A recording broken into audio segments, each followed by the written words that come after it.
Thanks, Carl. And maybe I'll put those out back on the free table so you guys can grab them with the other stuff.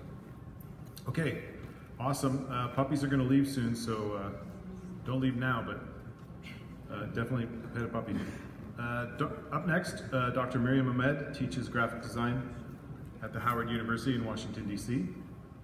Early in her career, she was an intern at Saatchi & Saatchi, and she worked on campaigns such as Absolute and Hilton. It's pretty cool. She was previously an assistant professor of visual communication at the American University in Dubai. I'd like to welcome Miriam to the stage.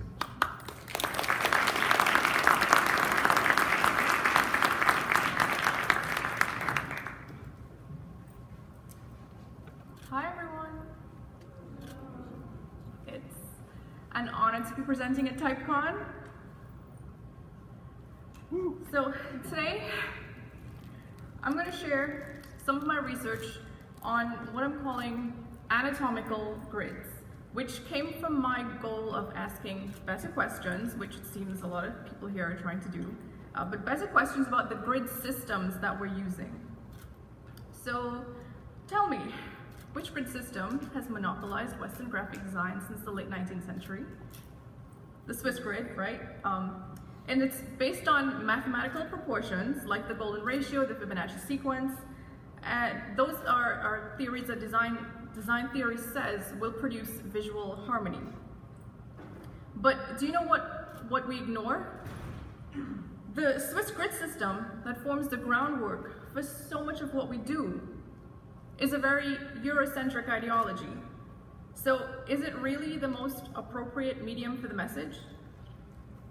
Anatomical grids are a way to anchor the composition to the true meaning of the subject. I have this theory that Western graphic designers are the most OCD people in the world. I mean, I'm looking at a room full of people who can spend hours tweaking the overshoot or the counter of an O, things that are invisible to regular people.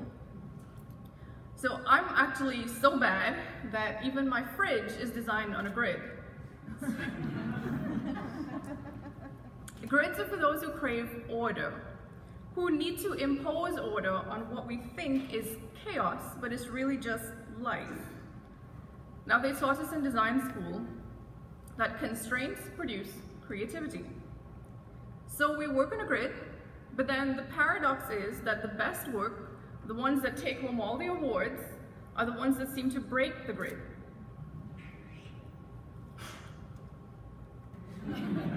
In the US, we don't usually compose off grid.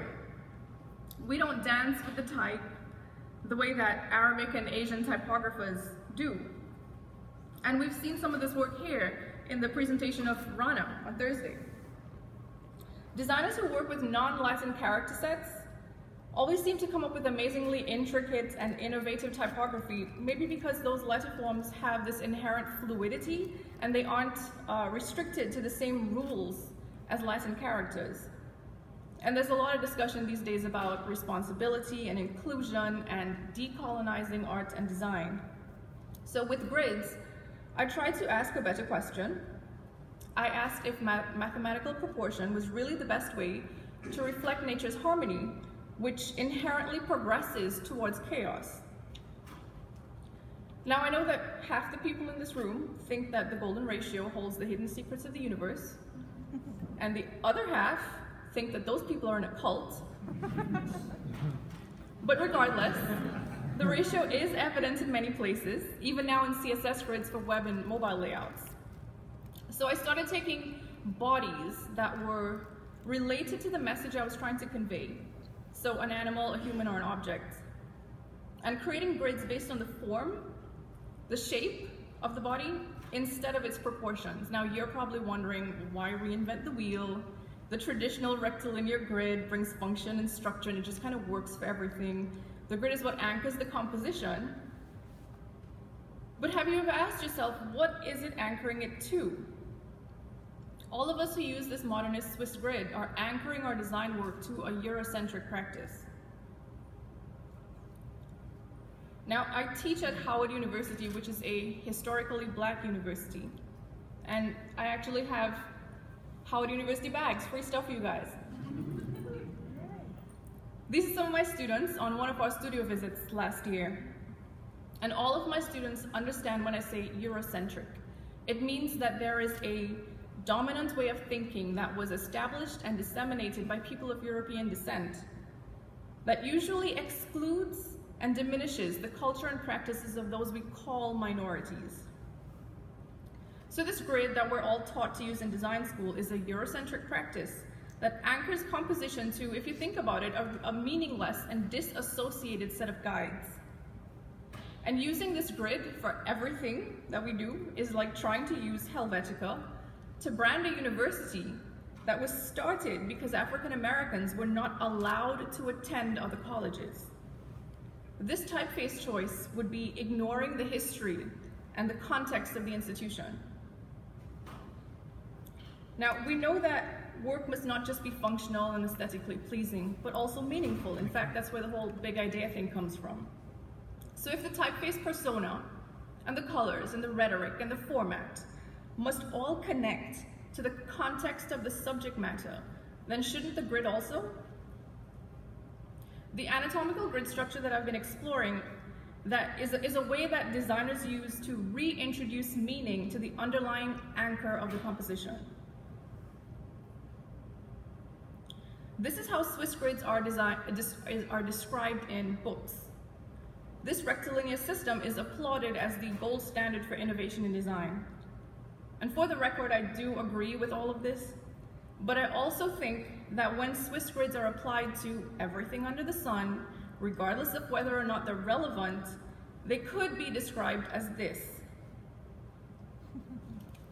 Now, there are lots of designers who challenge the grid or who work entirely off-grid, but unless you're working with open-minded clients, or you're teaching a typography class, or reading a design book, or your audience is excited by typographic exploration, like those nerds who attend typography conferences, you don't usually see off-grid work outside of these spaces. Off-grid designers are a relatively small number compared to the crowds of grid-based designers. Off-grid designers have deconstructed the grid by splitting, splicing, distorting, deforming. We arrange layouts around axes and geometric structures and narratives. But what's disturbing is that in books that analyze off-grid works, they are referred to as experimental, irrational, irregular, inconsistent, and get this, artistic.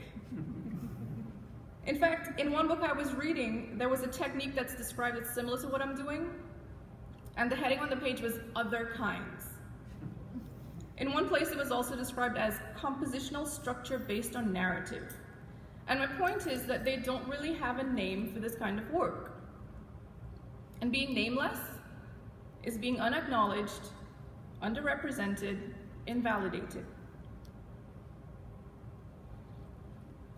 And even though these works are celebrated, I haven't seen any book that justifies this methodology and contextual approach to design,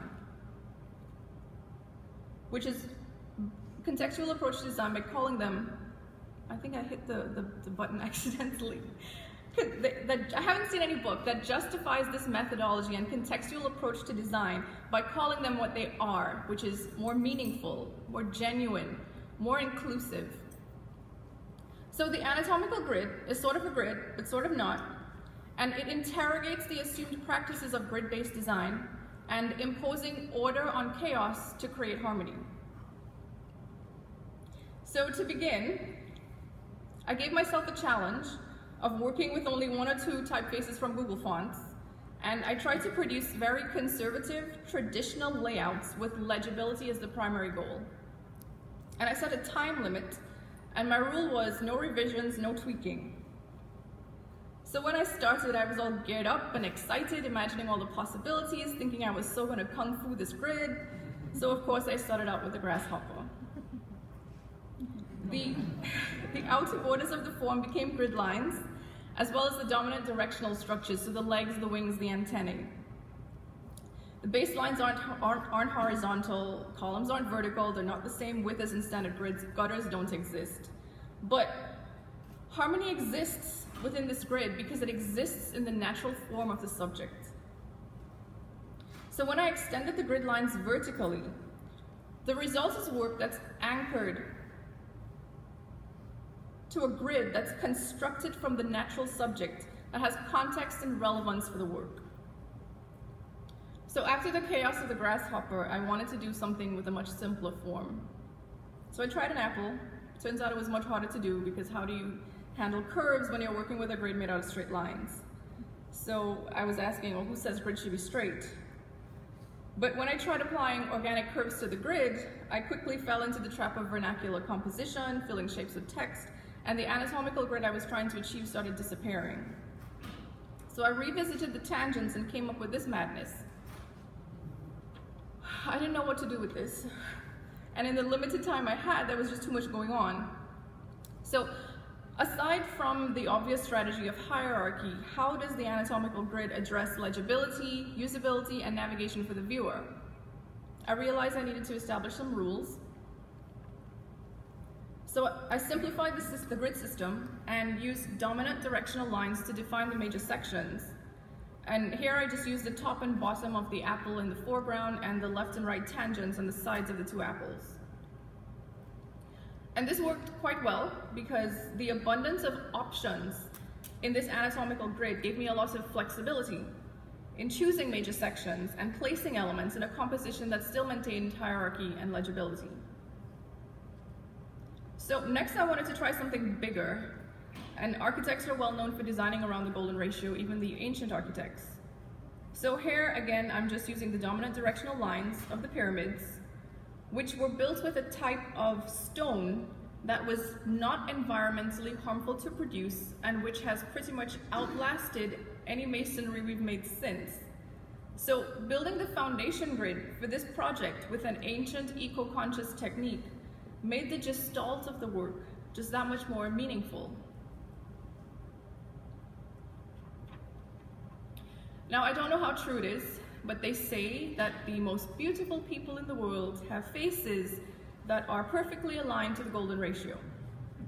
So I'm sure you guys recognize Gail Anderson. And I grabbed this photo off Wikipedia, and you can see a tiny little bit of Louise Philly's hand in the left corner on her shoulder. So I did a very simple exploration of what this anatomical grid would look like using the form instead of the proportion. The end result had the potential to turn into something between an Adbusters layout and constructivism. And of course, the work I'm showing is very initial and exploratory. The typography isn't refined, the composition isn't perfect, but with my time limit, I was really just trying to find a way to justify using a different system that might be applied to layouts where the client isn't interested in taking any risks or winning any awards. I was able to anchor the composition, anchor the work to a person who adds significance and depth to the work. And of course, this puts a whole different spin on making Gail Anderson a poster girl. As I was doing this one, I really loved how the perspective of the photo allowed the grid lines to converge at points, and the harmony and dimension in the composition really became evident. And I noticed something else too. I noticed that my OCD doesn't seem to extend to my bookshelf. For this one, I used an aerial view of a city map, and you can see the connection to the theme of the conference, discussing the Black metropolis. Now, since this is TypeCon, I figured I should show this one. I'm researching the Native American graphic designers who took the AIGA design census. And in the article, I'm facing a dilemma of how to refer to these designers, because I'm sure you all know how problematic these labels that we give to people are. So for lack of a better word, I use the word native to form the grid. But in my paper, I'm actually using the term first designers because they were the first designers here in this land. And just to avoid any confusion, I am not Native American. I'm a Trini. I'm a West Indian from Trinidad, which is an island in the Caribbean, and I think you guys have heard about Trinidad twice already during TypeCon, so that's great. So after the type experiment, I of course asked, how will anatomical grids apply to branding? And I hope I won't get in trouble from the board and from Mark for this one. This one was a bit challenging. The warm and inviting bundle of letterform joy that was all unique and organic. You guys read the article, right? It was described as smiles, like smiles. So I needed to determine which points would form the connection, would form the grid lines, and I decided to connect the points of the dominant strokes in each letter, in each character, and I came up with this. So then I identified the main arteries of the composition, and it formed the perfect backdrop for this lovely email I received from Neil accepting this presentation.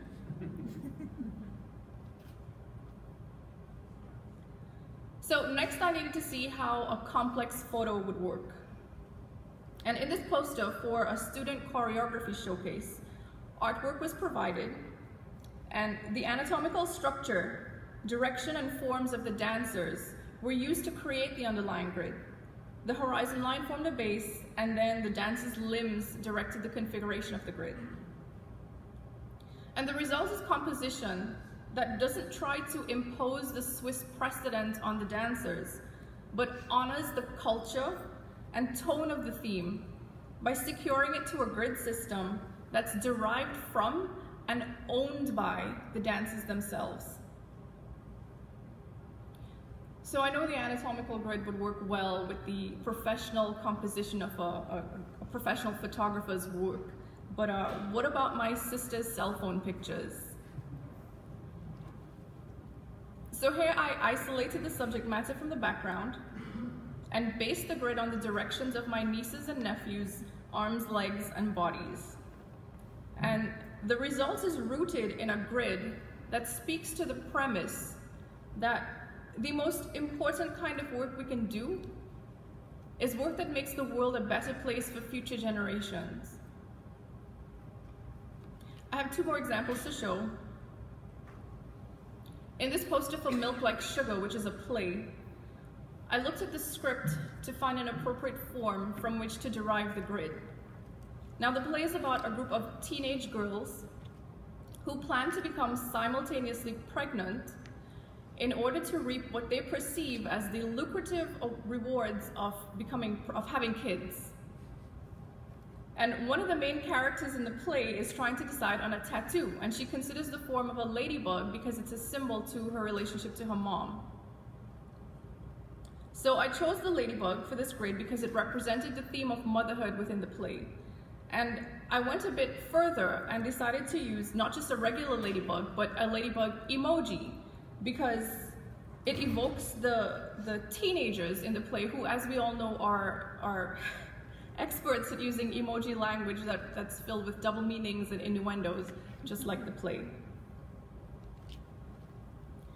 Lastly, this photo was taken in Trinidad around 1955, and it's an old black and white that's part of a rare photography collection that captures the country's landscape before its transformation as a result of industrialization. Now, I've found that book publishers tend to believe that the most important criteria for book cover design is legibility at Amazon thumbnail size. So I scrapped my first wild adventure into anatomical grids on the left, and instead pulled from the horizon lines and the dominant trees in order to create a grid that would allow me to meet the conventions of the publishing industry.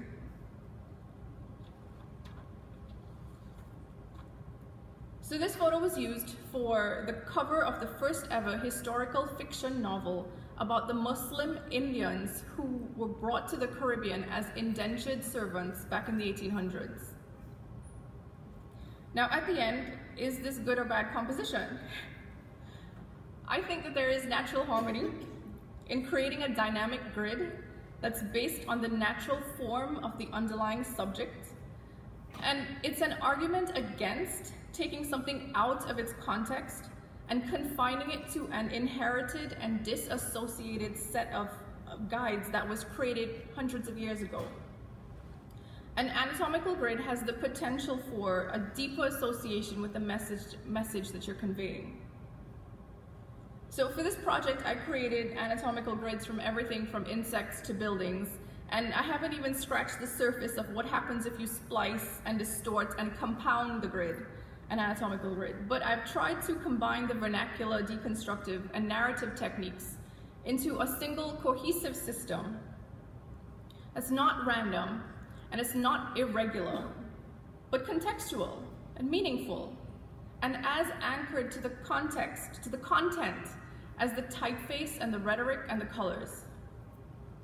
So I invite conversations about this process, and I hope that these grids can prompt other designers to seek unconventional avenues that might present an opportunity to challenge Eurocentric norms and honor and embed the true nature of the subject, not just into the creative process, but also into the terms that we use to validate and legitimize this meaningful work.